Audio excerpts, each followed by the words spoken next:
કે ચતુરાई चौपट करे ज्ञानी गोते खाए भोले भाले लोगों को नारायण मिल जाए। आजी साखी है कबीर साहेब ने लोग एवं कहता कि चतुराई चौपट करे।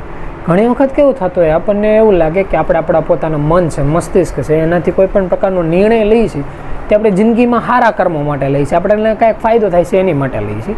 આ જોવા જાય ને તો બહારની 99% દુનિયામાં કદાચ સાચું પડતું હોય કે તમે કોઈ પણ જિંદગીનો નિર્ણય લેતા હોય, કદાચ તમે ભણવાનું હોય કે ધંધાનું હોય કે વ્યવહારમાં જો થોડું ઘણું એની ઉપર વિચાર વિમર્શ કરી નિર્ણય લીધેલો હોય તો એવું થાય કે તમારા જીવનમાં ફાયદાકારક થઈ શકે। પણ એક પોઈન્ટ એવો છે કે જો કોઈ ઈ કર્મની વાત કરે તો એ કર્મમાં નથી કહેતા કે ચતુરાઈ ચોપટ કરે। જે કોઈ વ્યક્તિ છે કે જ્ઞાની ગોતે ખાય, જેટલા વ્યક્તિ પોતાની બુદ્ધિ વાપરવા ગયા એટલા ખોટમાં જ ગયા છે કે જ્ઞાની ગોતે ખાય, જેટલા વ્યક્તિને અમુક જ્ઞાની થવા ગયા એવું દેખાટ જ પડ્યા છે। એ કઈ જગ્યા છે? એ છે સદગુરુ મહારાજનું જે ચરણ છે ને ત્યાં, કે જે જગ્યાએ આપણે અમુકો જ્ઞાન લેવાનું હોય, કે જ્યાં જિંદગી જીવવાની કળા શીખવાની હોય, આ જ જગ્યા છે। એ એક પોઈન્ટની જગ્યા એવી છે કે ત્યાં જે આપણે નથી કહેતા કે ભોલે ભાલે લોકો કો નારાયણ મિલ જાય, કે તમે જોવા જાઓ ને તો ઘણી વખત તમને કેટલા સમાજમાં એવા ઉદાહરણો જોવા મળી જાય કે એકારે બે વ્યક્તિએ મંત્ર દીક્ષા લીધી હોય, ક્યારેક જોતા એવું લાગે કે બે વ્યક્તિ મહેનત કરતો એક વ્યક્તિની મહેનત અમુકી વધારે હોતી હોય, પણ તો હોતી થાય એવું આપણે નથી કહેતા પરમાત્મા તત્વની પ્રાપ્તિ ઓલા પહેલા વ્યક્તિને વધારે મળી ગઈ। તમે એનું જીવન જોવા જાય ને તો તમને એવો ખ્યાલ આવ્યો કે એનો જે સ્વભાવ હતો એ થોડો ભોળપણવાળો હતો, એક ઉદાર હૃદય હતું, એટલે એની જેવું થઈ જાય જીવનમાં। અને જોવા જઈએ ને તો એ જે એક પોઈન્ટવાળી જે જગ્યા છે ને એક જ એવી પોઈન્ટ છે કે જે હકીકત આખા જીવનનો 100% જીવનનો સાર છે। બાકી કેવું છે બહારનું જે મૃત્યુ લોક છે એમાં કદાચ ઓલા નથી કહેતા 2-5 જે માર્ક હોય વધારે આવી ગયા તો ઓછા આવી ગયા, એમાં વ્યક્તિ કંઈ લાંબુ આમે નથી કરી શકતો। એ ઘણી વખત ઓલા નથી સત્સંગમાં વાત કરતા એમ કે આપણે જે ભણતરની અંદર જે ડિગ્રીની છે ને એ કઈ રીતનું છે કે તમારા કિસ્મતમાં એક પ્રકારનું લખાયેલા જેવું જ હોય કે ભાઈ આ વ્યક્તિને એટલી ટકાવારી આવશે 60 કે 70 કે 75, પછી કેવું થાય ને મહેનતથી નક્કી થાય કે જો કોઈ વ્યક્તિ વધારે મહેનત કરી નાખે તો 5-25% પ્લસ માઇનસ થઈ શકે। બાકી એવું ન થઈ શકે કે કોઈ 50% વાળો બહુ મહેનત કરીને સીધો 100% પૂગી જાય। 100% જે મહેનત કરવાળો છે હસોડું ધ્યાન ન દે આવું ફેલ થાય એટલું બધું બહુ ઓછું જોવા મળે। જોકે આ બધી કર્મોને વસ્તુ એવી છે કે આ ત્યારે નિર્ણય લેવાનો હોય કે જ્યારે આપણે પેપર લખવા બેઠો હોય, બાકી જ્યારે વાંચવાનું ચાલુ કરવાનું હોય ત્યારે તો 100% એમ જ નક્કી કરવાનું હોય કે જે થાય બધું કર્મથી જ થાય છે, એટલે એની જેવું છે। પછી અમે ધંધામાં એવું છે કે કિસ્મત હોય ને એક હદ સુધી લખાયેલી હોય, એનાથી પ્લસ માઇનસ કરવાનો થોડો ઘણો દાયરો આપણી પાસે હોય, પણ જ્યારે તમને એવું દેખાય કે આ વ્યક્તિ હતો કે કાલે કાંઈ નહોતું બીજા દિવસે ઘણું બધું હાથમાં આવી ગયું, તો એવું સમજી લેવાનું કે આ વખતેની ક્રિમન મહેનતની હારો હાર આગળના શરીરનું કોઈનું કોઈ સારા કર્મનું ફળ છે કે જે સમયે ફળ પાકી ગયું। તો બધા વ્યક્તિ એમ કે તો મહેનતનું ફળ, મહેનતનું ફળ એ કે ફળ પાક્યું તઈ ને એ ઓલા જેવું છે કે ભાઈ આપણે એમ કહીએ કે ભાઈ કેરી હોય એ આંબાની અંદર આવે છે તો આપણે એમ કહીએ કે એને સમયે ફળ પાકે, પણ સમયે ફળ ત્યારે પાકે જ્યારે કોઈ એની અંદર ગોઠલું રોપવાવાળો હોય, એને કોઈ સમયે પાણી ખાતર દેવાવાળો હોય, એની વાહે 5 વર્ષની મહેનત કરવાવાળો હોય। અને જો અત્યારના કોઈ સમયની વાત કરીએ તો જગ્યાની કિંમત હોય, એમને તો કે જમીન કે મફતમાં આવતી નથી, એટલે બધી પાછળ સમય સંપત્તિને પુરુષાર્થ આપ્યા પછી કોઈ 5 વર્ષ પછી કોઈકનો તૈયાર બગીચો એમ કે ભાઈ જોતાને કેવા હારે કેરી ખાય છે તો સામે ઓલો એની રીતે બરોબર છે ભાઈ, પછી એને અયાસી કરવાની છે, પણ શરૂઆતના 5 વર્ષ જે ભોગ દેતો એ મહેનતનું કર્મ છે। એટલે જે જીવન છે એ રીતે જીવવાનું હોય કે જ્યાં આપણને એમ લાગે કે બહારનું બહુ કર્મ હાલે છે, એમ લાગતું હોય કે ભાઈ મનથી નિર્ણય લેવાનો છે ત્યારે મનથી નિર્ણય લેવાનો, બુદ્ધિ દોડાવવાની, પણ બુદ્ધિ દોડાવી કેને કહેવાય એ હોત એને એક સવાલ થાય। તો બુદ્ધિ દોડાવી એને કહેવાય કે જે સમયે તમને યાદ હોય કે આપણે કોઈ કામનું કર્મ કરવું છે, કોઈ કામનો નિર્ણય લેવો છે, ત્યારે બીજું કંઈ યાદ આવે કે ન આવે, સૌથી પહેલાં તો જે 6 શબ્દ છે ને એને નામની અંદર લગાડી દેવાના। જે કોઈ વ્યક્તિ મંત્રનું સ્મરણ કરતો હોય ને એનાથી હારામાં હારી બુદ્ધિ દોડાવેલી કોઈ દી નથી કહેવાતી। એ ઓલા જેવું હોતે ને છે કે ઘણી વખત પરીક્ષા કોઈ દેવા જતા તેને હોતે ને સલાહ દેતા વખતે વાત કરું કે ક્યારે તમે પરીક્ષામાં પેપર લખવા જાઓ ને તો તેને એવી તરફથી ટ્રાય કરવાની કે ભાઈ આપણે મનથી સ્મરણ કરતા હોય, પછી જે રિઝલ્ટ આવે ને એમાં એવી આશા નહીં રાખવાની કે ભાઈ આપણને ઊંચી કોલેજ મળી જાય કે નીચી કોલેજ મળી જાય, એ કાંઈ નહીં, એ કિસ્મતના આધારે ખાલી એક એવી આશા હોય કે જે કોઈ રિઝલ્ટ મળે એમાં જ્યાં કાંઈ આપણને એડમિશન મળ્યું એમાં ક્યાંક આપણું ભવિષ્ય સારું હોય। એવું સેમ ટુ સેમ આપણે જે ધંધો પાણી વ્યવહાર કરતો એમાં હોતે ને એવું કે જે વ્યવહાર હાલતું એમાં હોતે મનને નામની સ્મરણમાં રાખીને કામ કરવાનું। નકર ઘણી વખત કેવું થાય કે કોઈ વ્યક્તિને એવું લાગે કે આપણે બુદ્ધિથી ઘણું ખરું સારું જીવન જીવી ગયા, તો એક ઉદાહરણ દ્વારા આપણે સમજી શકીએ। એક વખત એવું થાય કે આપણો જે મોડર્ન સમય છે ને આવો જ કળિયુગનો સમય હોય, આપણી જેવો જ સમય આપણો જેવો જ વ્યક્તિ, એમાં એવું થાય કે ઘર હોય, ઘરની અંદર જે માતા પિતા હોય એ લોકો રહેતા હોય અને એક સંતાન હોય। હવે ધીમે ધીમે થાય એવું સમય આગળ વધતો જાય એટલે જે સંતાન હોય એ મોટો થતો જાય એટલે જે માતા પિતા પોતપોતાની રીતે થોડું ઘણું કમાતા હોય એનાથી ઓલાને જે ભણતરનું એમાં ધ્યાન દે અને ભણીને મોટો કરે, જે એની રીતે રેડી લાગતું એ પ્રકારની નોકરી લાગતી હોય એટલે અહીંયા નોકરીએ લગાડે। હવે આ વ્યક્તિને કેવી નોકરી મળે? આપણે અલગ અલગ જગ્યાએ ઓલા બંદરગાહ ન હોય, પોર્ટ હોય કે જ્યાં મોટા મોટા સ્ટીમરો આવતા હોય કે બહુ મોટા મોટા કન્ટેનરો અહીંયા ઉતરતા હોય, ત્યાંથી ટ્રાન્સપોર્ટમાં એક જગ્યાથી ઉતરે ને બીજી જગ્યાએ જવા દેવાના, જે આખા આખા ખટારા હોય રોજ સવારે ભરીને વયા જાય. પછી નોખા નોખા ખટારા પાછા આવે. આ લોકોનું કામ જ હોય, જે 10-15 જણાની ટુકડી હોય ને એને આખે આખું કન્ટેનર જે વહાણ હોય ને વહાણની અંદર ચડાવી દેવાનું, ત્યાંથી વહાણવાળો એની રીતે લઈને વયો જાય. આવું સવારથી સાંજ સુધીનું કામકાજ. અને એની રીતે ઓલા નથી કહેતા કે એનું જે પગાર ધોરણ હોય એ હોતે થોડું ઘણું વ્યવસ્થિત હોય. પછી ધીમે ધીમે થાય એવું, વ્યક્તિની જે ઉંમર હોય 21-22 વર્ષની એવી આજુબાજુ થાય. પછી એના જે પિતા હોય ને એને કુદરતી રીતે શરીરની અંદર કોઈ પ્રોબ્લેમ આવે, ડૉક્ટર સાહેબ પાસે જાય, ત્યાં જઈને પૂછે ભાઈ શું પ્રોબ્લેમ છે, તેને એવો ખ્યાલ આવે કિડનીનો કે એવો કોઈ પ્રોબ્લેમ છે કે કોઈ થોડોક જાણ લેવા પ્રોબ્લેમ છે. શરૂઆતમાં થોડું ઘણું લાગતું હોય, પછી એમાં આગળ નીકળે ખબર પડે કે આ થોડોક ભયંકર પ્રોબ્લેમ છે. ધીમે ધીમે પાછા ઓલા નોખા નથી લેબોરેટરીના રિપોર્ટ આવતા, રિપોર્ટ કરે, એવો ખ્યાલ આવે કે આમાં જે કિડની છે નહીં ફેલ છે. પાછું થોડું ઘણું એને સારવાર થાય, કરવા ટ્રાય કરે, ખબર પડે કે હાજી જ નથી કે એમ બદલાવી પડે એમ જ છે. અને એવો ખ્યાલ આવે કે બીજી કિડની છે ને એની ઉપર અસર થઈ ગઈ છે, એટલે છેલ્લે તારાણે એવું નીકળે કે નવી કિડની હોય ની ચડાવી પડે એમ છે. એટલે પોતપોતાની રીતે જે આજુબાજુ સંબંધી હોય ત્યાં ચેક કરાવે, જે કોઈ થોડા ઘણા ધંધાવાળા વ્યક્તિ હોય, કોઈ ડોનર હોય જે દાન કરે હોય ત્યાં રિપોર્ટ કઢાવીને ચેક કરાવે. તેવો ખ્યાલ આવે કે આમાં અમુક પ્રકારની જે કિડની હોય ને, આપણે કેમ કે અમુક પ્રકારના લોહીને એવું લાગે, એમાં ખબર પડે કે ડૉક્ટર સાહેબે કીધું કે આ ટાઈપનું હોય ને તો જ લાગશે. એટલે એને હગા સંબંધી હોય ને એને આ લોકો રિક્વેસ્ટ કરે કે તમે લોકો ચેકઅપ તો કરાવો, દાન દો કે ન દો, કે તમારી રીતે સેટ થતો હોય પછી આપણે કંઈ કિંમતમાં સમજી લેવું. પણ હગા સંબંધી હોય એ બધા કેવા વ્યવહારના નાતે ખબર પડે કે ભાઈ આમાં તો નહીં પોઝિટિવ રિપોર્ટ આવ્યો તો ખબર પડે પોતાની કિડની દેવી પડી જાય. ગમે એટલા કદાચ ધનબળમાં ઓલા લોકો રૂપિયા એમ કહી જાય કે ભાઈ મકાન નામે કરી દઈને, એકાદી બે ગાડી એ નામે કરી દઈને, તો તેને બધા નક્કી કરે ભાઈ એમાં કંઈ નથી પડ્યું ને એની રીતે મથવા દે. એમાં થાય એવું છે, ટાઈમ હોય ટૂંકો હોય, અઠવાડિયું 2 અઠવાડિયે મહિના દી જેવું થાય, તેને જે ફાધર હોય એને દેહાંત થઈ જાય. પછી થાય એવું, એને જે માતા હોય ને એને આંચકો લાગી જાય કે એને લીધે એને જે માતા હોય એનું હોતે દેહાંત થઈ જાય. એટલે જે વ્યક્તિ હોય ને એની હોતે થોડીક ઝટકી લાગી જાય. કે આપણે એમ કહેતા હતા વ્યવહારમાં, એટલે સમજણથી મોટા થયા ભાઈ વ્યવહારમાં આવા વ્યક્તિ કામ કરે, દોસ્તાર કામ કરે, જ્યારે હકીકત જરૂર પડી તે થાય એવું 2 પાસ પછીની કદાચ કોઈક મદદ કરીએ ગયા, પણ એથી વધારે કોઈ કે લાંબુ મદદ કરતો નથી, કે જ્યારે જીવની વાત હોય ને તે કોઈ લાંબુ ઊભા ન રહેતા.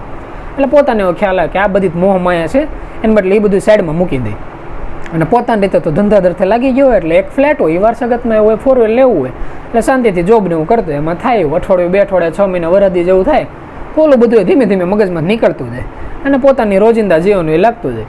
પછી તો કેવું હોય કે ઓલા ન કે ભાઈ ડ્રાઈવર વગરની ગાડી, એ રીતની હાલત થઈ જાય કે જે કમાણી હોય એ મહિને લાખ, 1.5 લાખ, 2 લાખ રૂપિયા પોતાની રીતે હરખું કમાતા હોય, પપ્પાએ મહેનત કરીને ઓલા ધંધા ચડાવ્યો હોય એટલે કમાણી આવતી હોય. એટલે ક્યારેક ઈચ્છા થાય તો લાલ એવું વિચાર કરે કે આપણે થોડાક ધનબળ બચાવવું જોઈએ, ભવિષ્યની પેઢી માટે કામ લાગે. એટલે અમુક સમય હોય ને મહિનો દી બસાય, પાછો બીજો મહિનો દોસ્તો વર્કા ભેગા થાય ને કે ભાઈ રખડવું જોઈએ, વર્લ્ડ ટૂર કરવું જોઈએ, આવું ખાવું જોઈએ, આવું પીવું જોઈએ, એકાદો મહિનો એમાં નાખે. પાછો ત્રીજા મહિના જેવા ને તે એમ નક્કી કરે કે ક્યાંક આશાપાત્ર મળી જાય તો સારું, પણ વ્યવહારને નહીં તો કે લાંબુ રહ્યો ન હોય, પોતાની રીતે થયું ગોતવા ટ્રાય કરે. એટલે નોખી વેબસાઇટ ન થતી એમાં કંઈ ભેગું ન થાય. એમાં અમુક સમય આવે ને અમુક સમય જાય એવું હાલતું હોય. એમાં એને ક્યાંક એવું સાંભળવા મળે કે હારા જે કળિયુગ છે ને એમાં હોતે ક્યાંક પ્રગટ પુરુષો હોય ને અમુક દોસ્તાર હોય ને એમ કે આ જગ્યાએ સત્સંગ સભા છે તો અહીંયા જાન તો અહીંયા સારું, ત્યાં સારા વિચારોને એવું દેવાતું હોય. એ કે કાંઈ વાંધો ને બધું ટ્રાય કરીએ તો આ કરવામાં શું વાંધો. એટલે જે સત્સંગ સભા હોય ત્યાં જાય ભાઈ, ત્યાં જઈને અને નોખા સત્સંગને એવું સાંભળે. પણ થાય પોતા પર ધનબળનો થોડો ગળો નથી કહેતા, 2 પાસ પછી એટલે પાવર હોય. એટલે ઓલા લોકો એની રીતે સત્સંગ સભામાં એવી વાત કરતા હોય કે ભાઈ કોઈ પણ વ્યક્તિ ગમે એટલું કર્મ કરે છેલ્લા મૃત્યુ લોકમાં મૂકીને જવું જ પડે ને કોઈ વ્યક્તિ સગા સંબંધીઓ કે કામમાં નથી આવતા. એ બધી વાતો કરે એટલે આને થોડીક લાઈટ થઈ કે આ જે બાપા છે બાપાને થોડી કંઈ ખબર પડતી લાગે. આપણા જિંદગીની પર્સનલ વસ્તુ હતી, બહાર બધે સમાચાર મળ્યા હતા પણ એ તો વર્ષો પહેલાં તો બધું મને ભૂલાઈ ગયું હતું. એટલે થોડીક અંદરથી જિજ્ઞાસા જાગે કે ભાઈ મંત્ર દીક્ષા લેવાય ને એમાં મહેનત કરે. એટલે હેન જે બધા જે સત્સંગ સભાનો કાર્યક્રમ હોય બધા ઊભા થઈને જાય ને એટલે પાછું ત્યાં જઈને પૂછે કે મારે નામ લેવું હોય તો કે વાંધો નહીં, પૂનમ બીજના પ્રોગ્રામમાં આવ્યો એટલે તને માર્ગદર્શન જે સમય લાગશે એ પ્રમાણે મંત્ર દીક્ષા દેવું. પાછું ઓલા લોકો આવે પછી એમ લાગે બરોબર ટાઈમ છે એટલે મંત્ર દીક્ષા નામ નહીં બધું મળી જાય. એમાં ધીમે ધીમે એનો સમય જાય, 2 મહિના 3 મહિના 6 મહિના વરાદી જવો એટલે સમય જાય ને એટલે સત્સંગ સભામાં એ લોકો એક આપણે આ જે કથા આવે ને એ કથા કહેતા હોય. મેં લોકો મત્સ્ય અવતારની કથા કહેતા હોય કે ભાઈ કાલાંતર યુગની અંદર જ્યારે 4 યુગ પહેલાંનો સમય હાલતો હતો ત્યારે વિષ્ણુ ભગવાન મત્સ્ય અવતાર થઈને આવ્યા ત્યારે મનુ નામના જે રાજા હતા ને એને એવું કીધેલું હતું કે ભાઈ 7 દિવસની અંદર મોળસધાર વરસાદ વરસશે અને ધીમે ધીમે જે આખી પૃથ્વી છે ને આખી પૃથ્વીનો નાશ થઈ જાય અને તારું કામ એ છે કે તારે હુડકી બનાવવાની છે, જે આપણે અત્યારની ભાષામાં નથી કે બોટ એ ટાઈપનું તારે બનાવવાનું. અલગ અલગ સપ્તર્ષિને એક જે પશુ પક્ષીના જોડકા લેવાના, એક બીજક લેવાના અને સમય આવે ત્યારે આ રીતે તું વૃક્ષ જે તારી બોટ હોય એની અંદર બેહાર દેજે અને સમયના ધારે પાણી છે ને વચ્ચે ને ત્યારે અમે આવશું અને તમને હરખી જગ્યાએ પાર કરાવી દેવું. આજે એ બધી કથા હોય ને બધી કથા કહેતા હોય, એમાં જે ઓલો વ્યક્તિ હોય ને એ નથી કહેતા રહ્યો વાંઢો માણા, ઈચ્છા થાય ત્યારે ઘણી વખત સેવા કરવા હેંજે રોકાઈ જાય. એટલે સદગુરુ મહારાજ હોય ને ઘણા ઘણા 42 સાધકો એટલે પોતે હોતે ઘણી વખત હેંજે રોકાઈ જાય. એટલે હેંજે રોકાય ને હાથ પગને દબાવતા, એટલે દબાવતા મનમાં કોઈ સવાલ આવતો એટલે સવાલ કરે. એટલે સવાલ કરતાં કરતાં જો ઓલા દિવસે સત્સંગ થયો હોય ને એટલે હેંજે પોતાની તરફથી ગુરુ મહારાજ વાત કરતો હોય કે ગુરુ મહારાજ તમે કહેતા હતા કે મનુ રાજા હતા અને વિષ્ણુ ભગવાને આવું કીધું. બાકી જો આપણને ખબર પડી હોય ને તો આપણે એક ઉડકીની જગ્યાએ 2 ઉડકી બનાવીએ. હારા અમુક રાજા રજવાડા હોય કે અમુક હગા સંબંધીઓ તેને હોતે ને ભેગા લઈ. એટલે આ કે જો ભાઈ પરમાત્માએ વિચાર કર્યો ને એને બધું કઈ કીધું, એને આખી લિસ્ટ આપી દીધી. એટલા વ્યક્તિને લેવાના, એટલા જ વ્યક્તિને લેવાના, ખોટું પોતા તરફથી કંઈ આમ તેમ ન કરે. એ કે ભલે ને હાલો આપણે વસ્તુ ન લે પણ તો આપણે ખાવાની લગતી કોઈ વસ્તુ, કોઈ ઘરેણા દાગીના હોય તો એવું થોડું ઘણું વસ્તુ લઈ લે કે જ્યારે નવી દુનિયા ચાલુ થઈ તે પોતે મોટા વ્યક્તિ તરીકે આવી ગયા. લાગે જો ભાઈ આપણે બધે વાતો કરીએ.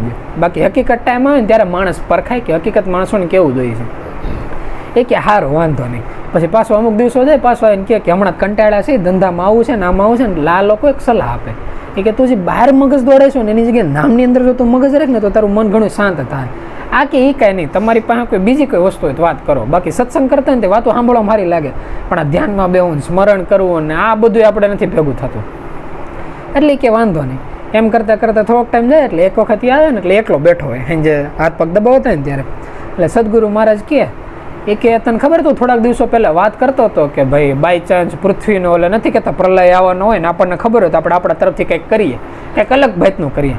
એટલે આ કે હા એ કે જા હું તને કહું છું કે પ્રલય આવવાનો છે. એ કે કઈ રીતે પ્રલય આવવાનો છે?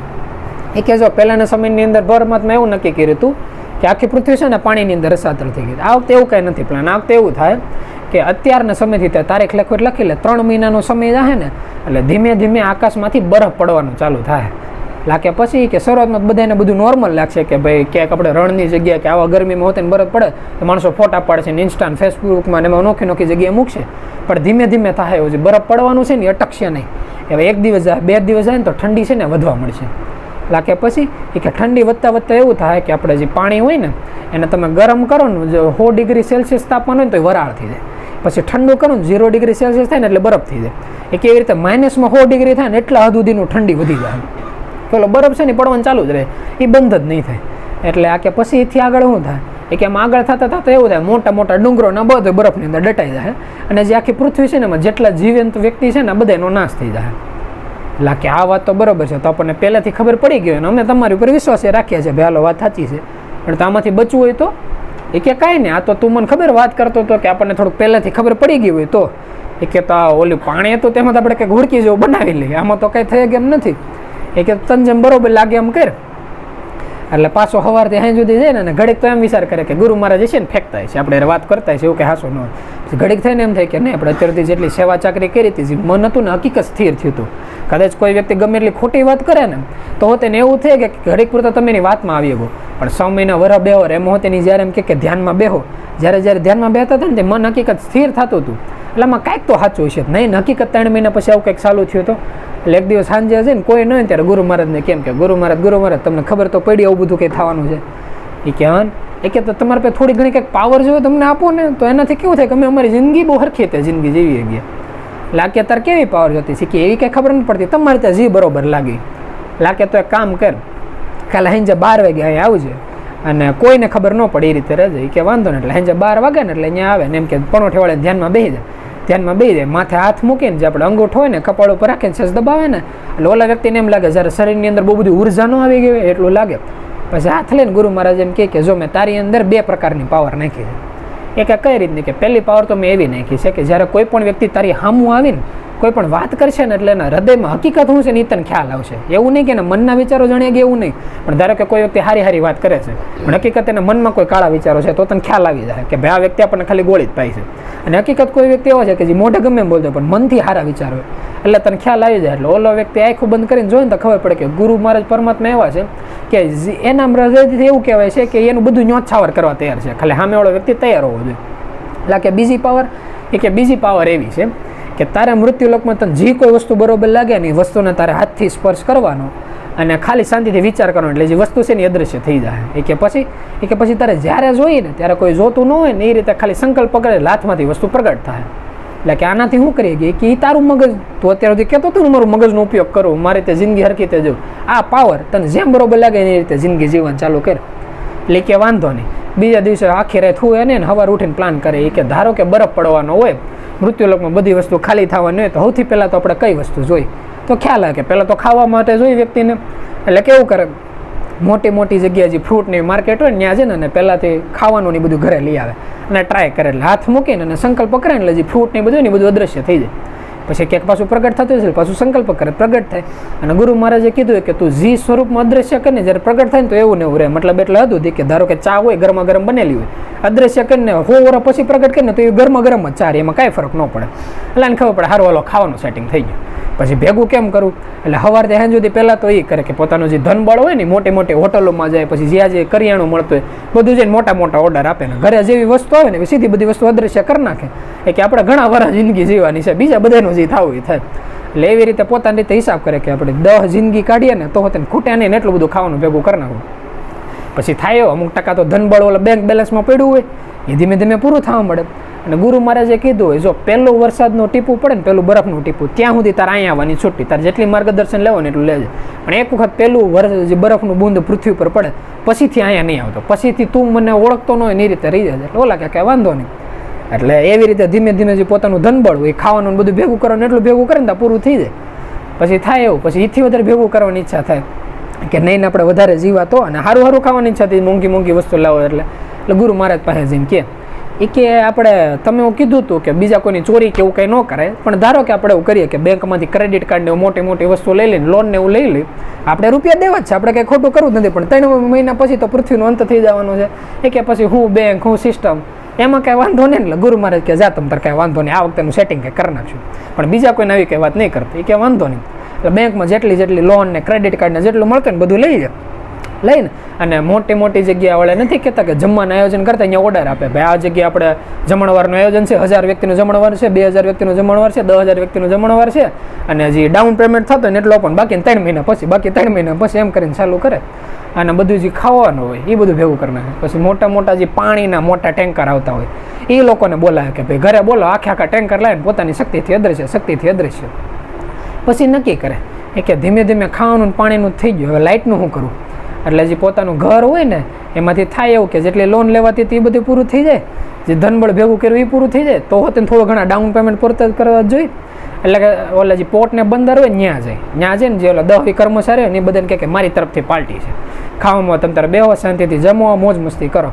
અને બધાને જે ખાવાનું જે વસ્તુ હોય ને એની અંદર ઘેરની ટેબ્લેટ આપી જાય, ઘેરની ટેબ્લેટ આપીને ઘડીક થાય અડધી કલાકની અંદર બધે હોઈ જાય ને પછી પોતે કેવું કરે, પોતે અહીંયા કામ તો કરતો હોય સિક્યુરિટીની દ્રષ્ટિએ, એટલે જેટલા કેમેરા ને બધા કેમેરા બંધ કરી દે. પછી ધીમે ધીમે બંદરની અંદર જેટલી મોટી મોટી વસ્તુ આવતી હોય કે જેટલા કપડાં હોય, દાગીના હોય, ઘરેણા હોય, જેટલું દેખે ને આખું બંદર સફાઈઓ કરી નાખે. 3 થી 4 કલાક ભાઈ દોડ્યો જાય ને તો આખું બંદર સાફ કરી નાખે. પછી કેવું કરે, 1-2 ટેબ્લેટ પોતે પી લે, પોતે ટેબ્લેટ પીને પોતે હોતો ઓલા ભેગો હોઈ જાય. એટલે સવાર થાય તો બધી ન્યૂઝમાં રિપોર્ટ આવવા મળે કે આખું બંદર રાતોરાત સાફ.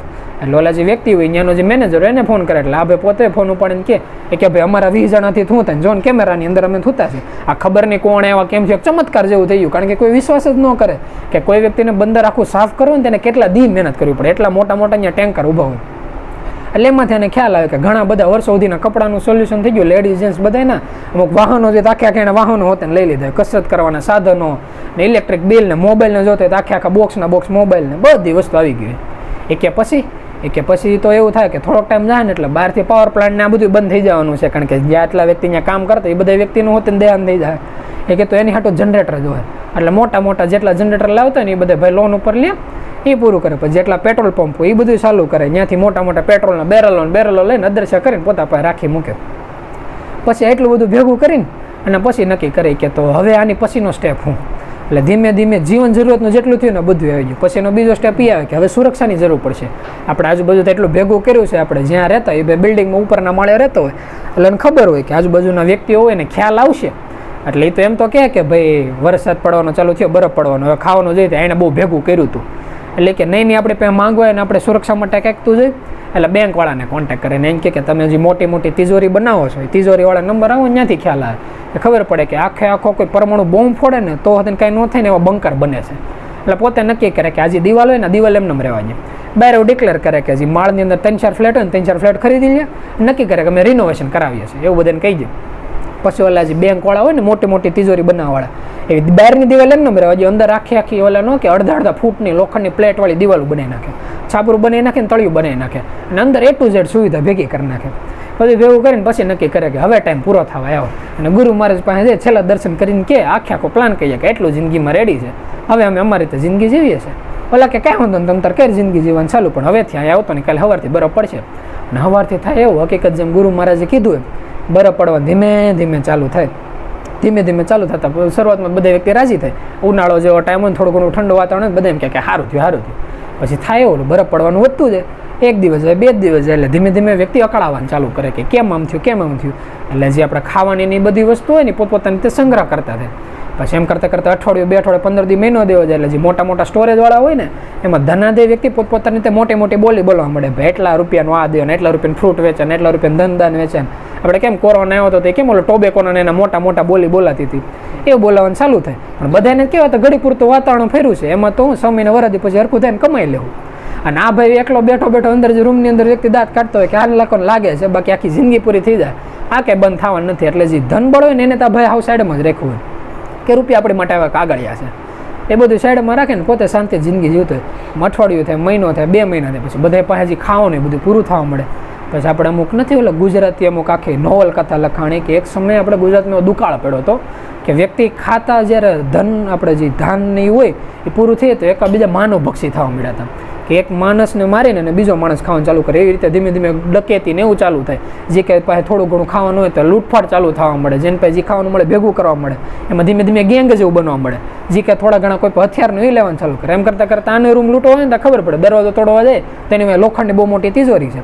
પણ ત્યાં સમય એવો આવી ગયો કે કદાચ કોઈ ગોળા બારૂદ લઈને ફોડે તો એને કંઈ ફરક ન પડે એમ હોય. આ તો અંદરથી શાંતિ બેઠો બધું જોતો હોય. એમ કરતાં જે બધા વ્યક્તિઓ એક એક કરીને વ્યક્તિનું દેહાંત થતું જાય. દેહાંત થતાં સમય એવો હોય કે આજુબાજુનો જે સમય હોય ને વ્યક્તિઓ હોય ધીમે ધીમે બધાનો સફાયો બોલી જાય. 6 મહિના વરસ 2 વર્ષ એવો સમય હોય 3-4 વર્ષ પછી થાય એવું કે એટલો સમય વ્યક્તિ અયાસી કરે ને મજી મંત્ર હોય ને આ એક વખતે વ્યક્તિને ભૂલાઈ જાય કે ગુરુ મહારાજે આપણને કોઈ મંત્ર હોતે ને આપ્યો હતો. અને બહારથી જે લાઇટ હોય એ પૂરી થઈ એટલે અંદર જનરેટર હોય એનો પાવર ચાલુ કરે. પછી અંદર બેઠા વ્યક્તિ તો કરે હું એટલે એના ટાઈમપાસ માટે નોખી ગેમો હોય ને ટીવી સિરિયલ ને આવું બધું રાખ્યું હોય એ ધીમે ધીમે જોવાનું ચાલુ કરે. ધીમે ધીમે વ્યક્તિ કંટાળવાનું ચાલુ કરે. કંટાળતા એક સમય એવો આવી જાય કે જે ઓલી ટીવી સિરિયલ ને ગેમનું એ બધું પૂરું થઈ જાય, ચોપડે વાંચવાનું એ પૂરું થઈ જાય. એકને એક વસ્તુ જોઈ ને અને એવું થવા મળે કે જે બહારનો જે સમય હોય બરફ વધતો એટલું થાય કે 10મી 11મા માળે જેની બિલ્ડિંગ હોય ને એની બહાર બરફ જવા મળે. એટલે બારી ખોલે તો એની બહાર બરફ. એમ કરતાં એવું થાય કે આખો પોતાની અંદર જેલની અંદર કેદ થઈ જાય. સુવિધા બધી A to Z. એવું કેવું કે 10 જન્મ જાય ને તો તેને કોઈ વસ્તુ ઘટે નહીં. જ્યારે ઈચ્છા થાય તે કામની વસ્તુ ખાવાની પીવાની મળી જાય. પણ એની ઉપર કાંઈ નહીં. વ્યક્તિ મનથી છેલ્લે ત્રાહિમામ પોકારી જાય કે છેલ્લે એવું નક્કી કરે કે આપણને એવું થયું કે કોઈ વ્યક્તિ આપણા ઉપર હુમલો કરે ને એટલે બચવા માટે એણે ભાઈડે એવું કર્યું હોય કે આપણે ઓલા બ્લેકમાં હથિયારો મળતા ને એમાં એને પિસ્તોલ ને એવું હોતું ખરીદીને રાખ્યું હોય કે કદાચ કોઈ વ્યક્તિ આપણી પાસે દરવાજો તોડ્યો હોય તો આપણે આપણા તરફથી બચાવ કરીએ છીએ. છેલ્લે કાંઈ ભેગું ન થાય ને એટલે પોતાના હાથમાંથી બંદૂક ઉત્પન્ન કરે. બંદૂક ઉત્પન્ન કરીને ઓલા નથી કહેતા ડિપ્રેશનને લીધે માથામાં રાખીને અને ગોળી દબાવવા જાય ધાડ દેરાને અવાજ આવે ને પોતાની આંખ ખુલી જાય. આ ખોલે ખબર પડે તો ગુરુ મહારાજને બે હામે બેઠા હોય એટલે કે ગુરુ મહારાજ આ શું થયું કે તું કહેતો હતો ને કે મારા પાસે હોય તો હું આવું કરું નવું કરું તે જિંદગી બહુ જીવી લીધી. છેલ્લે તે શું કર્યું? છેલ્લે પોતાના શરીરનો અંત. આની બદલે જે અત્યારની તારી જિંદગી છે ખાલી આમનામ જીવા રહે. આની ઉપર તારી મેન વસ્તુ ખબર છે કઈ ઘટી હતી? કઈ વસ્તુ ઘટી હતી કે તું જે મંત્ર તો ના ભૂલી ગયો તું. નકર તું જે એકલો આટીએ છેડો ને એકલો તું ક્યારે ન થઈ. તને એવો ખ્યાલ આવી જાય કે એકલું રહેવું બહુ મોટું વરદાન હોતે ને થયા ગયા એમ છે. કઈ રીતે? એ રીતે કે જે પોતાનું મન છે ને આ મન ઉપર પોતાના વ્યક્તિને કબજો કરવો પડે. નકર એનું જે મોટું જે દુશ્મન છે આ પોતાનું મન જ છે. એટલે તો પોતે એવો તર્ક હેરે સવાલ પૂછે એ કે તો ગુરુ મહારાજ તમે એમ કહો કે ભાઈ મેં મારી જિંદગી આવી જઈને છેલ્લે તો મારો એમ થયો ઓલા બધાનો એમ થયો તો બેમાં ફરક શું પડ્યો? કે છેલ્લે આપણે જોવા જઈએ તો આપણે એમ નથી કહેતા કે કોઈ પ્રગટ પુરુષ છે એનું હોતું શરીર તો શાંત થાય જ છે ને. એ કે તો ઓલાનું શરીર શાંત થયું આનું શરીર શાંત થયું. એ કે આ તો બેમાં ફરક કઈ જગ્યાએ છે તમે મને સમજાવો. લાગે જો પહેલાં હું તને તારી ભાષામાં સમજાવું. તો નાનો હતો તે ક્યારે ક્રિકેટ કેવું કે રમવા ગયો કે ચેસ કેવું કે રમવા બેઠા? એ કે હવે નાના હોય તે ક્રિકેટને રમવા જતા હોય એ કે એમાં ધાર કેવું થાય આપણે શેરીમાં ગયા ને ક્રિકેટને રમવા ગયા કે તારે એકલા પાસે બેટ છે બેટ દડો ક્રિકેટ રમવા ગયા છો એટલે સીધી વાત છે. ઓલા નથી કહેતા કે શેરીમાં એક જણા પાસે બેટ હોય ને એટલે બેટિંગનો દાવ પેલો એનો જ હોય. એટલે કે તું બેટિંગનો દાવ પહેલો લે ને પછી એમાં ઓલા લોકો કે આઉટ થઈ ગયો એટલે આઉટ થઈ ગયો તો ચીટિંગ કરીને બેટ પછાડીને વીએ કે ભાઈ આપણે નથી રમવું, આ બે મારું બેટ છે, હું લઈને નીકળો.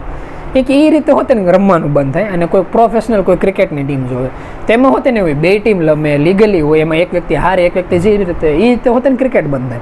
એ કે તારે તમે કોઈ ચેસ કે કેરમ કે એવું કંઈ રમતા હોય એમાં હોતે ને એવું થાય કે કોઈ એક વ્યક્તિ હારે તો તોડી ફોડી પછાડીને માન નથી રમવું એમ કે ઊભો થઈને જગ્યાએ, કે કોઈ પ્રોફેશનલ જગ્યાએ કોઈ ચેસ કેવું રમાતું હોય તો એવું થાય કે બે વ્યક્તિ જ્યારે રમે એમાં એક વ્યક્તિ હારે એક વ્યક્તિ જીતે તો ઊભા થઈને એકબીજાને હાથ મિલાવીને જઈએ. આવી જ એક પ્રકારની મૃત્યુ છે. એ કેવું છે કે જ્યારે એનો મૃત્યુનો અંત આવે ને ત્યારે એવો અકળાઈ ગયેલો હોય, એવો હારણ પામી ગયેલો હોય કે ઓલા નથી કહેતા કે જ્યાં સુરતા ત્યાં વાસા, એ રીતનું કે કોઈ પણ વ્યક્તિનો છેલ્લો શ્વાસ આવતો હોય ને એ જે સંકલ્પો કરે એ સંકલ્પ પૂરો થાય. ઓલા નથી કહેતા કે કોઈ પણ વ્યક્તિને ભગવાનને આપણને વરદાન દે કે ન દે, એક એવું વરદાન છે જે જીવ એક એક જીવાત્માને દીધેલું છે કે જ્યારે તમારો મૃત્યુનો સમય આવે ત્યારે એક એક પરમાત્માના મોઢામાં તથાસ્તુ જ નીકળે છે, તમે જે કોઈ વસ્તુ માંગો તમને મળી જાય છે. તો એક એક વ્યક્તિના મગજમાં જે છે આખું એવું થઈ જાય કે કોઈ ક્યારે કોઈ કીટ પતંગના જીવતમાં હોય, ક્યારે કોઈ કૂતરા હોય, ક્યારે કોઈ બિલાડા હોય, ક્યારે ગાય ભેંસ હોય, કોઈને કોઈ લાક્ષરસ યોનીના શરીરની એનાથી ઈચ્છા થઈ જાય છે. આવું શું કામને થાય છે? આવું એટલે થાય છે કારણ કે એના શરીરના કર્મો એવા થઈ ગયા છે. એટલે એને લીધે એમ કહે છે કે જેવી રીતે એક સમયમાં તારું હોતે ન થયું એવી રીતે પ્રગટ પુરુષો હોતે ને કેટલાનું અંત થાય, પણ એના જે શરીર હોય એ શરીર શાંત પડે છે. જેનું મન હોય ને એ મન તો કેટલા સમય પહેલાંથી વિજેતા પામેલું હોય અને એ રીતે વિજેતા પામેલું હોય કે જ્યારે એનો અંત આવે ત્યારે વ્યક્તિ પોતાની રીતે એમ નક્કી કરી લે કે અત્યારે આપણે શરીર શાંત કરવાનું છે. પેલા નથી કહેતા કે જ્યારે રામ રાવણનું યુદ્ધ થયું ત્યારે એક સમયની અંદર રામનું હોતે ને અંત તો થઈ જ ગયો હતો ને એનું શરીર તો રહ્યો જ નહોતું. એક સમયે રાવણ હતો એનો અંત થઈ ગયો હતો, પણ રાવણને કેમ મરવું નહોતું, મરવું પડ્યું, શરીર છોડવું નહોતું. અને રામે કેમ પોતાની ઈચ્છાથી જળ સમાધિ લીધી હતી. જ્યારે વ્યક્તિને ખ્યાલ આવે ભાઈ આપણી ગેમ પૂરી થઈ ગઈ, હવે આપણું જે કર્મ કરવાનું તો આ પૂરું થયું, કે રાજી ખુશીથી વ્યક્તિ રજા લે, એને એવું કહેવાય છે કે આપણે સાખી ઘણી વખત કહેતા એમ નથી કહેતા કે ભાઈ મસ્તક કાપે અને ધડ લડે. એનો મતલબ જ એમ થાય કે મસ્તક કાપવાનો મતલબ એમ થાય જે મન છે ને એના વિચારો શાંત થઈ ગયા. જ્યારે પોતા તરફથી કોઈ પણ કર્મ કરવાની જે ફરજ હોય એ ફરજ રહે, પણ કર્મની પાછળ જે આપણને ફળ મેળવવાનું આની ઈચ્છા મરી જાય એને વ્યક્તિ મોક્ષ કહેવામાં આવે છે. એટલે આવા તો ઓલા સાધકને શીખવાડતા કહે કે જ્યારે તને એમ થાય કે તારે જિંદગીમાં કંઈ મેળવવું છે ત્યારે તું બીજે કંઈ મહેનત કર કે ન કરતી, અત્યાર સુધી ભણવામાં કેટલી મહેનત કરી, ધંધામાં કેટલી મહેનત કરશો, કે આપણા શેઠનું કેટલું કયું કરતા હોય, શિક્ષકનું કેટલું કયા કરતા હોય. જો કે શેઠમાં ત્યાં તો જૂની સિસ્ટમ હતી ત્યારે તો પ્રભુને એવું કહેતા કે આપણે હીરાને એવું શીખવા જતા ને ત્યારે માણસો મારતા હોતે ને શીખવાડવા માટે. એ રીતે અમે હોતે ને જ્યારે સ્કૂલમાં ભણતા ત્યારે ભણવા માટે ઓલા શિક્ષકો મારે હોતે ને. નવી પેઢીમાં તો બહુ કંઈ સાંભળવા મળતું નથી ને ઓલા શીખવામાં હોતે ને એવું કંઈ સાંભળવા નથી મળતું, પણ પહેલાં તો આવી સિસ્ટમ હતી. કદાચ એવું થાય કે તમે આપણે આ લોકોનું એટલું સહન કરીએ છીએ, શું કામ ખાલી 2 પાસ પછી ખાવા માટેનું? તો વિચાર કરો અનંત યુગોનો જે થાક હશે આ ખાલી થવા તૈયાર છે. આપણે ખાલી મનને 2 મિનિટ સ્થિર થઈને એને નથી કહી શકતા કે ભાઈ તું 5 મિનિટ શાંતિથી બેન સ્મરણ કે સવારમાં ઉઠતા હોય તો આપણે કેટલા બધા એવા કર્મ હોય કે નાનેથી ઉઠીએ ને ત્યારથી આપણને શીખવાડતા હોય કે ભાઈ જો સવારમાં ઉઠે ને ત્યારે બ્રશ કરવું ફરજિયાત છે, સવારમાં ઉઠીને નાવું ફરજિયાત છે, સવારમાં ઉઠીને આપણે નથી જાજરૂ પેશાબ જતા એ ફરજિયાત છે, થોડું ઘણું કંઈ ખાઈ લેવું ફરજિયાત છે. પછીથી એક્સ્ટ્રા પાગળ શીખવાડ્યો ભાઈ તું સ્કૂલે જતી વાંચવું ફરજિયાત, લખવું ફરજિયાત. એટલું કરતાં કરતાં આપણે આપણા મનને એવું નથી શીખવાડતા ભાઈ સવારમાં ઉઠતા ખાલી 5 શ્વાસ ભરી લેવો ફરજિયાત છે, કે ઓલું તો તમારું 100 વર્ષનું શરીર ખાલી સાચવવું છે. અનંતકાળનો જે સમય છે આ સાચવવા માટેનો છે, કે જ્યારે સમય મળે ત્યારે ખાલી 5 મિનિટ ધ્યાનમાં બેસવાની કોશિશ તો કરો. એવું થાય કે તમને અભ્યાસ કરતાં કરતાં ગમે એવો સમય હાલતો હોય તો તમને 5-10 મિનિટ 15 મિનિટ સમયના આધારે મળી જાય. અને જેટલા વ્યક્તિએ એને જુવાનીની અંદર જ્યારે ધ્યાનસ્થાનની અંદર સ્થિર થયા હોય, મોટા ભાગે એવું જોવા મળ્યું છે કે જ્યારે એનો બુઢાપો આવે, જ્યારે વ્યક્તિ નિવૃત્ત થાય ત્યારે એવા જ વ્યક્તિઓ ધ્યાનસ્થાનની અંદર સ્થિર થઈ ગયા છે. નકર જે વ્યક્તિ જુવાનોમાં બાના કાઢ્યા છે ને આ થાય છે ના થાય છે એનું ગડપણની અંદર હોતે ને એનું બાના જ કાઢવાનો સમય આવે છે કે વ્યવહારમાં આમ જવું પડે, છોકરાઓમાં આમ ધ્યાન દેવું પડે, એના છોકરાઓમાં આમ ધ્યાન દેવું પડે, એની સેવા સલાહ સૂચન દેવા પડે, શરીર ન થાલતું યાત્રામાં જવું પડે. એ નોખું કીધા જ રાખવાના છે. અને એ જ એનું મનનું કામ છે, એ જ પ્રકૃતિનું કામ છે. એટલે તો એનું એની પરમાત્મા બનાવેલી છે કે જે કોઈ વ્યક્તિની જે ઈચ્છા થાય ઈચ્છા પૂરી કરો અને હામીથી મોટી ઈચ્છા જગાડો. કુદરત આખી જ કરે છે કે તમને આમથી ઈચ્છા થાય ભાઈ હાલો આજે આપણને કંઈક મંચુરિયન સેન્ડવિચ કે પીઝા ખાવાની કોઈ ઈચ્છા થઈ, કે કોઈ પણ આપણે વ્યસની વ્યક્તિ છે કે ભાઈ દારૂ કેવી કોઈ વસ્તુ છે કે ભાઈ ધારો કેવી કોઈ વસ્તુ ખાવાની ઈચ્છા થાય, વ્યક્તિએ ભોગ ભોગવી લીધો, ભોગ ભોગવા પછી પાછી એની ઈચ્છા થાય આપણે પાછું કરવું છે. આ બધું હું કામે થાય છે? કારણ કે આ જ કુદરત છે, આ જ પરમાત્મા છે. તમે જે કોઈ વસ્તુની પાછળ એક વખત દોટ લાગી મૂકશો અને એવું નથી આ કોઈ નેગેટિવ વસ્તુમાં છે, આ બધી પોઝિટિવ વસ્તુમાં હોતી જ છે.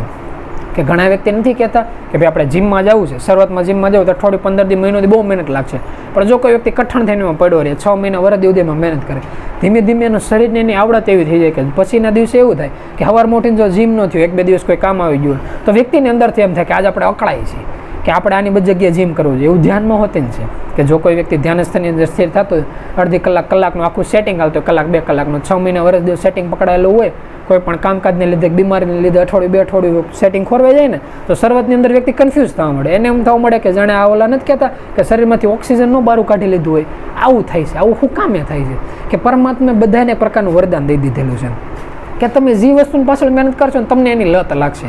તો ઊંધી વસ્તુની પાછળ લત લગાડીએ કે કોઈ હરખી વસ્તુની પાછળ લત લગાડીએ, ભલે મોજશોખ માટે થોડી ઘણી વસ્તુ હોય કે જેનો ટાઈમ પરિપૂરતો દુરુપયોગ થતો હોય કે નેગેટિવ હોય તો એમાં આપણે બહુ નથી કહેતા. આપણે ધર્મની અંદર 2-3 વસ્તુની ના પાડેલી છે કે જે મદિરા છે એનાથી થોડુંક દૂર રહેવાનું, એક થોડુંક નોનવેજ ને એવી વસ્તુ છે એવું દૂર રહેવું. જો કે નીતિ નિયમોમાં પહેલાં કે શાસ્ત્ર પુરાણ લખાયેલા નહોતા કારણ કે ત્યારે એવી સિસ્ટમ નહોતી, ડ્રગ્સ ને એવી બધી જે કેમિકલવાળી વસ્તુ થઈ ત્યારે નહોતું. કદાચ નવા શાસ્ત્ર પુરાણો લખાય એની અંદર નિયમ હોતે ના આવે કે ભાઈ ડ્રગ્સ થઈને એનાથી થોડાક દૂર રહેજો. પછી આની સિવાય જે એટલી બીજી નીતિ નિયમો આવે છે આનાથી થોડુંક દૂર રહેવું આપણી માટે સારું. પછી જે ધ્યાન છે એની અંદર જીવાત્મા હોય એને મહેનત કરવાની હોય. એટલે આવું જે જીવન છે આજે સદગુરુ મહારાજ હોય ને ઓલા વ્યક્તિને શીખવાડતા હોય કે તું જેટલી મહેનત તું તારા શેઠ પાછળ કરશો, માતા પિતા વડીલો આ બધાની પાછળ કરીને આની બદલે થોડીક મહેનત આ નામની અંદર લગાડ દે. ભલે તારે કઠણ થવું પડે, ધ્યાનસ્થની અંદર સ્થિર થવું, જે મન છે એને સ્મરણની અંદર લગાડ તો થાય એવું. સમયની હારે તને અંદરથી એવા સારા વિચાર આવશે કે ઘડીક પહેલાં આપણે ઘણા મામા વાત નહોતા કહેતા કે તું જ શિષ્ય ને તું જ ગુરુ મહારાજ જેવું કે તું જ સાધક છો ને તું જ શિક્ષક છો કે તારી અંદરથી જ બધા શુદ્ધ વિચારો આવવા મળશે. એક વખત તું ડગરી ઉપર હાલવાનું ચાલુ કર, ધીમે ધીમે રસ્તા ઉપર તને હાલવું દોડવું લૂડવાની એવી મજા આવશે કે પછી તને એમ થાય કે જિંદગીમાં કરવા લાગે આ જ છે. આપણે નથી કહેતા કે કોઈ વ્યક્તિને એક તાર લાગી જાય, એક તાર ખાલી એમનો જ નથી લાગતો, એ વ્યક્તિ એટલી મહેનત કરી એક સમય એવો આવી ગયો હોય કે એક તારની એવી મજા આવી ગઈ હોય કે વ્યક્તિને સ્મરણ કરવામાં જ એવી મજા આવે, એની જેવું આખું જીવન થવા મળે. એટલે એ રસ્તા ઉપર હાલવાનું ચાલુ કરો. ભલે શરૂઆતમાં થોડું કઠણ લાગે પણ એક સમય એવો છે કે બહારના જે મોજશોખ છે ને એમાં કોઈ ભવિષ્યવાણી ભાગે કે ન ભાગે. એક ભવિષ્યવાણી છે જ કે તમને એમ ઈચ્છા થાય ભાઈ આ જગ્યાએ જઈ આવું છે, આ જગ્યાએ ફરવા આવું છે, આ કોઈ મોલશોખ લેવા, સારા કપડાં લેવા, 4 વ્હીલ ગાડી, હેલિકોપ્ટરમાં એવું જે કોઈ શોખ હોય એ તમે એક વખત શાંતિથી વિચાર કરો કે કોઈ બીજા વ્યક્તિએ શોખ પૂરા કરેલા છે કે નહીં, તો તમને એવો ખ્યાલ આવશે બીજા વ્યક્તિએ કરેલા છે. પછી તમારે એ જોવાનું કે હું એ શોખ પૂરા કર્યા પછી વ્યક્તિ સંતુષ્ટ છે, તો તમને એવો જવાબ મળશે કે વ્યક્તિ સંતુષ્ટ નથી. તો તમે એવો કોઈ વ્યક્તિ ગોતો કે જે કોઈ વ્યક્તિ આખી મૃત્યુલોકમાં કે સંતુષ્ટ દેખાય છે, તો તમે શાંતિથી વિચાર કરશો ને તો તમને એવો ખ્યાલ આવશે કે જેટલા વ્યક્તિ પ્રગટ પુરુષો બની ગયા આ બધાનું જીવન સંતુષ્ટ હતું. તો એણે કઈ વસ્તુ પ્રાપ્ત કરી, એણે કઈ વસ્તુ મેળવી, એણે એ વસ્તુ મેળવી કે જે પોતાનું મન હતું ને જે ઉદ્ભવ સ્થાન હતો કે જે પ્રોબ્લેમની માથાકૂટ છે એને શાંત કર્યું, મનના વિચારોને શાંત કર્યા. એટલે વ્યક્તિનું જે જીવન છે ને એ હાવ વ્યવસ્થિત થઈ ગયું. ઓલા વ્યક્તિની જીવન થયું કે હું આમ કરી લઉં, નામ કરી લઉં, નામ કરી લઉં, છેલ્લે એને એવો ખ્યાલ આવ્યો કે એના શરીરની અંદર એટલી શક્તિ નથી કે ખાલી આત્મા બહાર નીકળે હતી, આંખ જે હોય ને ખુલ્લી હોય ને બંધ કરવાની શક્તિ એની પાસે ન હોય. એટલે આ જીવનમાં એક શીખી લેવાનું કે આપણા હાથમાં કેટલું છે, આપણું જે કર્મ છે, આપણી પાસે પાવર કેટલી છે. જ્યારે તમને એ વાતનો ખ્યાલ આવી જાય કે હકીકત તમારી પાસે પાવર કેટલી છે, પછીથી એવું થાય કે તમે તમારા કર્મ ઉપર કાબૂ કરતા શીખી જાઓ. પછી તમને ખ્યાલ આવે કે અત્યારમાં હાલમાં તમે મનના સ્મરણ સિવાય કાંઈ નથી કરી શકવાના બેઠા તો મનને ખાલી સ્મરણમાં જ લગાડો. પછી તમે એવો વિચાર કરો કે કાલ સવારે શું થાય, આપણને એ જ ખ્યાલ નથી કે હંજે આપણે અલાર્મ મૂકીએ છીએ, સવારે અલાર્મ વાગશે તે આપણે ઉઠશું કે નહીં ઉઠીએ, એની જેવું જીવન છે. એટલે જીવનમાં એ વસ્તુનો ખ્યાલ રાખવાનો કે જ્યારે આપણને એમ થાય કે કંઈ કરવું છે તે જે ગુરુ મહારાજ હોય ને એ લોકોએ કીધું એમ કરવાનું. અને એને કઈ વસ્તુ કીધી હતી, એણે એ જ વસ્તુ કીધી હતી જ્યારે તમને યાદ આવતી, જ્યારે મંત્ર દીક્ષા લીધી હોય ત્યારે લોકો એવું કીધું હોય, આપણે તરફથી આપણે એમ કીધું કે આજ હું મારું તમને તન મન ને ધન અર્પણ કરું છું. આ તન મન ને ધન અર્પણ કર્યા પછી એને મંત્ર દીક્ષા આપણને જે 6 શબ્દ કે એ આપી હોય, પછી એણે એમ કીધું હોય કે જેટલું થાય ને એટલું મનને સ્મરણમાં લગાડજો અને જેટલું થાય એટલું ધ્યાનસ્થાનની અંદર સ્થિર લાવજો. આ આપણું કર્મ થઈ ગયું. પછીથી જ્યારે મન ફ્રી થાય ને ત્યારે મનને સ્મરણમાં લગાડવાનું, શરીર ફ્રી થાય ત્યારે ધ્યાનસ્થાનની અંદર સ્થિર થવાનું. આવું ખાલી જીવનમાં શીખા જેવું હતું.